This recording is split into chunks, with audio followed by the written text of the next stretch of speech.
NITs లో fee structure ఎలా ఉంటుంది ఎన్ఐటీస్ లో? ఇది వన్ ఆఫ్ ద క్వశ్చన్ అడిగింది. ఫీ స్ట్రక్చర్ ఎలా ఉంటుంది అంటే బ్రో, కేటగిరీ వైజ్ ఉంటుంది బ్రో.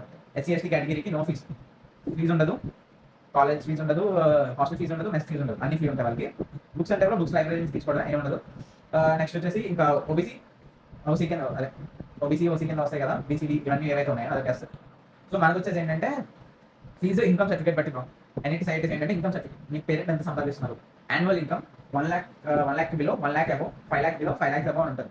అంటే 1 lakh అంటే కింద ఉన్న యాన్యువల్ ఇన్కమ్. అంటే యాన్యువల్ ఇన్కమ్ ఏంటి బ్రో, మంత్లీ ఎంత అని చెప్తే మంత్లీ ప్రకారం చూసుకుంటే 8,350 రూపాయలు, 8,350 మంత్లీ సాలరీ. 8,350 బిలో ఉంటే నీకు మొత్తం అన్ని ఫ్రీ వస్తాయి.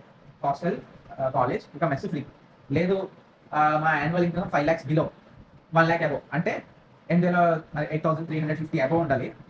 5 lakhs బై వాళ్ళు ఎంత వస్తుంది? నన్ను అడిగితే 5 lakh బై బిల్ అంటే యాన్యువల్ ఇన్కమ్ 5 lakhs అంటే బిలో ఉంటే నీకు కన్సెషన్ ఉంటుంది. హాఫ్ ఫీజు కడతాం, హాఫ్ అంటే బిలో కడతాం. కానీ ఏంటంటే మెస్ ఫీజు, హాస్టల్ ఫీజు పూర్తి కట్టుకుంటాం, మెయిన్ ఫీజు హాఫ్ కడతాం.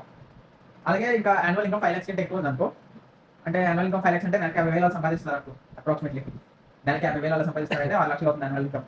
సో అప్పుడు ఆ కేసులో ఏంటంటే ఫుల్ ఫీజు కడతాం, అన్ని ఫుల్ ఉంటాయి, మొత్తం ఫుల్ ఫీజు కట్టాల్సి ఉంటుంది. హాస్టల్కి 5 lakhs బిలో ఉన్నాడు, హాస్టల్కి అదే ఫీజు కడతాడు, మెస్కి అదే ఫీజు కడతాడు. కానీ మీకు నార్మల్ ఫీజు ఏదైతే ఉందో కొంచెం ఎక్స్ట్రా ఉంటుంది, పెద్ద డిఫరెన్స్ ఉండదు. నీకు ఓవరాల్ 1 yearకి 60,000 దగ్గర డిఫరెన్స్ వస్తుంది. 60,000 తక్కువ బ్రో అంటే లేదు బ్రో, ఎక్కువే. కానీ ఆ యాన్యువల్ ఇన్కమ్ 5 lakhs కంటే ఎక్కువ ఉన్నారు అంటే వాళ్ళకి 60,000 ఎక్కువ బ్రో. నెలకి 5,000 ఎక్స్ట్రా పడుతుంది అనుకో, అంతే. వాళ్ళు ఇయర్కి ఇంత కావాలి, ఇయర్ ఎండ్కి నేను ఇయర్ అంతా సేవ్ చేస్తా అంటే నెలకి ఎక్స్ట్రా 5,000 సేవ్ చేస్తున్నారు. అలా అనుకోవాలంటే అంటే ఏం చేయాలి, ఎడ్యుకేషన్ అంత సీట్ వచ్చి కూడా ఫీజు కట్టలేని వదిలేస్తున్నట్టే ఏం చేయాలి? ఫస్ట్ బ్రో ఫీజు కట్టలేము బ్రో, ఇప్పుడు ఏం చేయాలి? ఎన్ఐటీ సీట్ వచ్చిన ఫీజు కట్టలేమంటే బ్రో, ఎన్ఐటీస్ ఐఐటీస్ అంటే నీకు బ్యాంక్ లోన్